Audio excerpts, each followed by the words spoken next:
Olá, estamos dando início a mais um Cidadania. Eu vou conversar com o professor Henrique Leite Chaves, do Departamento de Engenharia Florestal da Universidade de Brasília. E o tema da nossa conversa vai ser a construção da hidrelétrica de Belo Monte, que tanta polêmica tem provocado. Professor Leite Chaves, muito obrigado por ter atendido o nosso convite.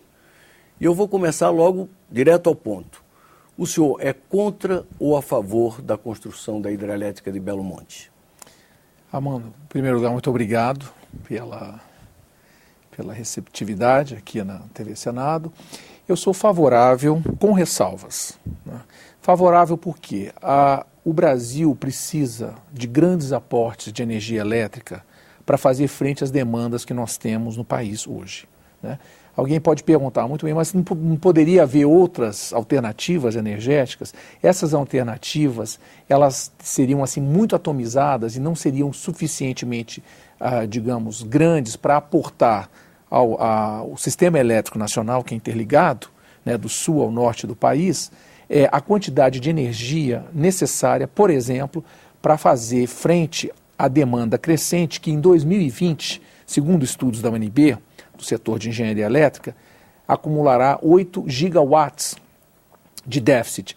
Para você ter uma ideia, Armando, esses 8 gigawatts são equivalentes ao consumo da cidade de São Paulo. Então, é natural até que... Até 2020. Não estamos tão longe. E veja que Belo Monte aportará mais da metade, digamos, da energia firme, vamos chamar assim, uma energia média, né, que é 4,5 mil quilowatts, 4,5 mil megawatts, exatamente, ou seja, 4,5 gigawatts, que seria equivalente a um pouco mais da metade desse déficit. Quer dizer, então, é claro que a energia eólica, a energia solar, digamos assim, a energia até da cogeração, a questão do bagaço da cana e de outros resíduos sólidos, pontualmente ela poderia servir para atender a, digamos assim, demandas localizadas, não é? Agora, quando se trata de grande aporte de energia, de uma quantidade grande como essa, de uma usina hidrelétrica do porte de Belo Monte, é claro que fica muito difícil nós termos, assim, uma oferta firme, não é verdade, e garantida, que equivalha, digamos, a esses, por exemplo, 4,5, 4,7 gigawatts. Então seria uma quantidade imensa, digamos, de geradores eólicos, a questão solar ainda que está muito incipiente. Isso sem falar nos custos dessas energias alternativas, que são 2, 3, 5 vezes maiores do que os custos de um aproveitamento hidrelétrico de grande porte, que é mais centralizado, né? Porém, os impactos que ele gera também são pontuais. Não é verdade? Mas quanto ao impacto ambiental, quer dizer, o senhor que é da área de engenharia florestal, o impacto no meio ambiente, na Amazônia, não é significativo o suficiente para se ter cautela em relação a esse projeto? Certamente, todo projeto desse porte é necessário que haja um estudo de impacto ambiental bastante aprofundado, como de fato foi feito, né? Há uma outorga da Agência Nacional de Águas, quer dizer, mostrando que existe, digamos, possibilidade de utilização desse manancial, que é o Rio Xingu. Há licenciamentos ambientais obrigatórios em 3 etapas, né? Licença prévia, licença de implantação e licença de operação. Isso deve ser seguido, né, a praxe, o ritual, digamos, de licenciamento federal, inclusive também a nível estadual. Quer dizer, isso tem sido feito. Porém, os impactos, se nós formos analisar de uma maneira fria, hoje estão muito mais reduzidos do que aqueles previamente planejados. Então, o lago originalmente planejado para Belo Monte, que era de mais de 1.000 km², hoje ele foi reduzido para 516 km². Quer dizer, a relação, então, o que nós chamamos relação área inundada, potência gerada, é de 0,045 km por megawatt.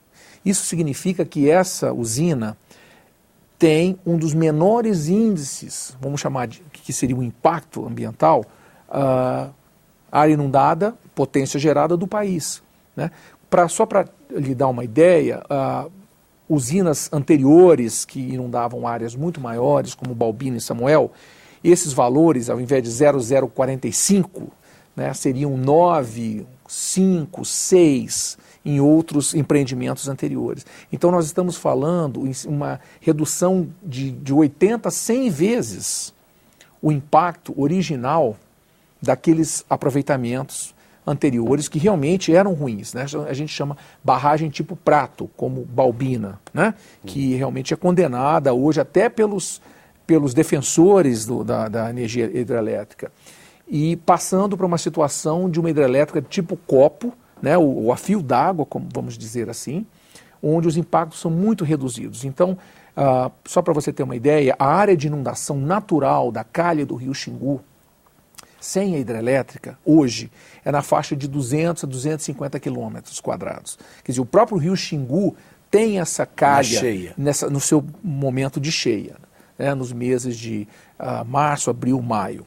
Então, essa, digamos assim, área inundada proposta, como está hoje, que já é a metade do que era originalmente, ela é muito reduzida, quer dizer, praticamente simulando quase como uma situação natural do fluxo do rio. Mas, professor, a turma, seus colegas da antropologia, de qualquer maneira, embora reconheçam que o projeto melhorou, estão muito preocupados com a situação das comunidades indígenas e ribeirinhas. Uhum. Na semana passada, nós, inclusive, entrevistamos aqui o professor Pacheco e a professora Sandra, ambos da Associação Brasileira de Antropologia. Uhum. Eu vou pedir para rodar Sandra Magalhães e João Pacheco. Eu vou pedir para rodar um VT para o senhor poder comentar a opinião dos seus colegas antropólogos sobre os impactos provocados nas comunidades indígenas e ribeirinhas.